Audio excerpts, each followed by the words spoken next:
Sadhvi, when we're talking about love, and you are a psychologist and you are young also. So, when people are talking about love, when they say, I fall in love with somebody, and what the meaning of this?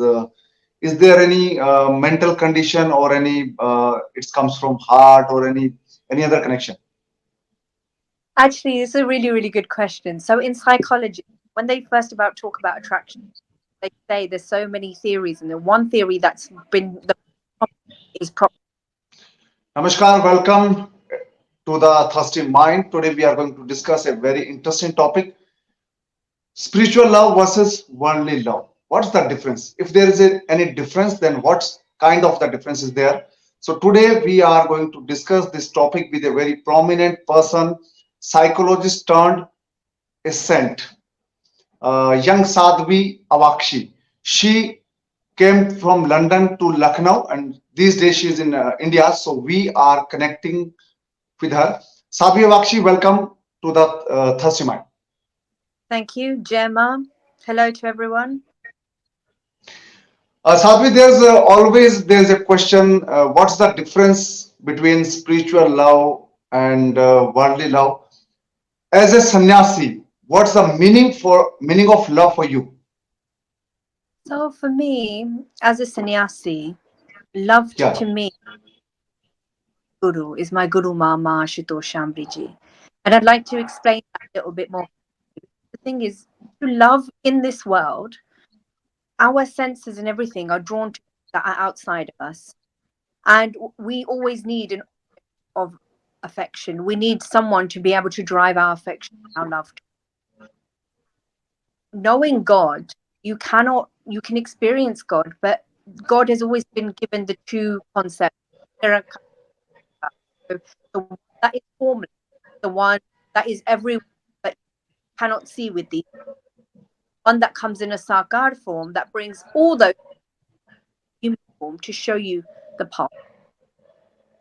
And Ma Shambhiji has been to me of divine love within my life. She has shown me what love is. What true love is, it's motive, it's unconditional, and it's also spontaneous. It happens. And what it is, it's that word in Hindi, raga, actually that drive that spontaneously goes towards the object of their affection. So, love for a sannyasi is their guru, but is a Puran guru who shows them not only what their life's objective is, but also shows them who they truly are and shows them that they are way beyond this body and that they are part of the divine. And there's a reason they are here, and that every single individual here is here with a divine purpose. This reminds me of a Bengali song.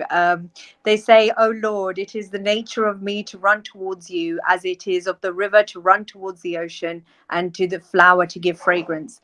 No one commands the flower to give fragrance, and no one commands the rivers to flow towards the ocean. It just happens. So, for as a sannyasi, that's what it is. But for those in the world, I think the best way I can describe it, love is, and I Yeah. have some words for you. So, I used to enjoy watching the Olympics. So when you saw someone sprint past that winning line, and when they won, the joy, the euphoria, the scream, sports fans agree with this, they were just absolutely thrilled. But what it was is those 4, 5, 8, 10 years, like all that work they put in, the actual manifestation of it, that 10-second sprint, and we got to see it then that live. So Yeah. if that of for a sannyasi is being one with that divine and experiencing joy day in day out throughout their lives. Sadhvi, in worldly love, people are the season of love considered as a basant, a season of love, autumn, the season of love, autumn, and Valentine's season is a considered as a season of love. So, is there any particular time frame, time period for spiritual love? There is the, but it's not a worldly time. The time frame of Okay. spirit once in the divine, once they have seen God. So when someone comes into their life, a perfect master comes their life according to the scriptures. And in the scriptures, it says it's the yourself. So even in the Bible, mind be single and the full body full of light. What they're talking about, third eye is opened by a Buddha Guru and shows you that God within yourself and shows you that you are the drop of that vast ocean. Shows you that. And that's when love begins. In the world, if we talk about worldly, first you see the person, you see them first. There's an attraction, and then you pursue them, you spend, and then you fall in love with all their attributes as time goes on. And then it becomes a time where, and the thing is, why is this manifested in the world, manly, in the world? Because it's just an indication. Our outwardly world is just an indication of what's happening internally, what our spiritual world is. It's just a mirror into what's manifested. So that divine love is within. It just hasn't been. We haven't seen the object of our divine love. We haven't seen that's within everyone. The love that we feel for our mother, father, and the love that we, it's the divine working through them and experience. But the only problem with worldly love, it's tainted because it's conditional.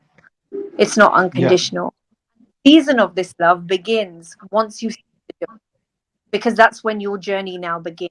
Now, what you're doing is this finite body, you are starting to experience infinite. You are now walking into the kingdom, and now you're exploring. The aim is to walk throughout that kingdom, explore all the beauty of it, and so then you then So, Sadhvi, when we're talking about love, and you are a psychologist and you are young also. So, when people are talking about love, when they say, I fall in love with somebody, and what the meaning of this? Is there any mental condition or any, it comes from heart or any other connection? actually, it's a really, really good question. So in psychology, when they first about talk about attraction, they say there's so many theories, and the one theory that's been the is so the closer you are to the object of your love or your affection. So like I said, you would see them first, right? Um, so if we go back into 20 years ago where we didn't have this much technology, there was a time where you would see the person that you love. You'd seen them, there's an attraction, and then you spend time with them, and then you fall into a point of falling in love. The thing is, males and females also in psychological terms fall in love differently because different neurotransmitters and neurochemicals are released. You might have heard of oxytocin. Oxytocin is released whenever there is a case of physical affection. So if you hug your mother or father, or if you're in a romantic relationship and there's any kind of touch, that releases oxytocin. It lets you know there's safety, and that's where love is built in. And women feel this on a higher level, and they build through bonding through physical touch. However, with men it's very different. Men bond through danger and challenge. There's a neurochemical vasopressin. So when they might say that they are looking for a partner that is quite submissive, that's actually not true. What they're looking for, someone who is challenges them and makes them better. And when that starts happening, when they come across someone that challenges them, it activates their primal need to actually go out and become better. These are all indications of what a true divine love does. Is it does make you better, it does drive you to be better. And you will find in bhakti as well, even throughout history, when they talk about women, when they've gone into bhakti, they become sadhvis and so on. There's a one gun they talk about the most, that they find it much easier to samarpan, to be able to give over control, to be able to give everything into the feet of the divine. And you will find when they talk about males that they find it so much easier to do seva, to be able to give, to be able to rise up to the challenge. That's because physically there's some physical differences. But those when you fall in love in the world, you have things like dopamine are released. So dopamine is released when it's involved in motivation, and achieving your goal. So the thing is, when you are attracted to someone and when you are pursuing them, when you get a positive reward for it, or even the idea that there could be a positive reward. For example, there's a man, he's found a woman attractive and he wants to take her out, and he's not even asked her yet, but there's a chance, he's got an indication that she might say yes. He's already motivated and dopamine is released, and then he will pursue that behavior.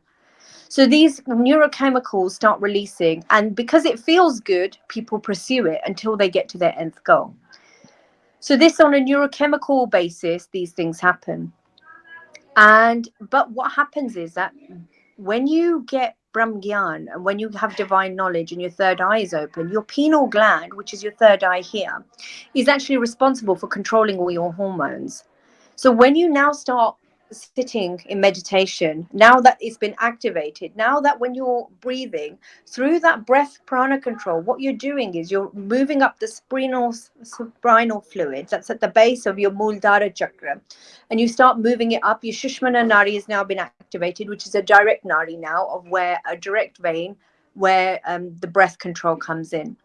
What happens is now you start building an electromagnetic aura. It starts getting stronger and stronger and stronger. You might have seen some psychologists in the West, even people like Alan Watkins have done series into this, and Gaber Mate as well, of heart meditations. The reason they do heart meditations is because your heart is the one that controls that big aura around you. You can feel people even 5 feet ahead with these meditations. So what the point of this is that when you start doing that, now what it is, it's called the Agya Chakra, isn't it? Basically, that means your control center, which controls your hormones. So if your hormones are all in perfect control, then you're in control of everything that's happening within your body. So this is what starts happening when you, this is why it's called the internal supreme science of Brahmgyan. And then that's when you start understanding that the love that you're feeling towards people and the love that's there, it now becomes taintless, because now it's not conditional. Now you understand that you are part of the divine and they are part of the divine, and then it becomes spontaneous and motiveless. Now you don't need to think, oh, I need to behave this way towards my father, or I need to behave this way towards my wife, or I need to behave this way. Your actions become automatic and clear. You start now working from a place of intuition rather than basic psychology.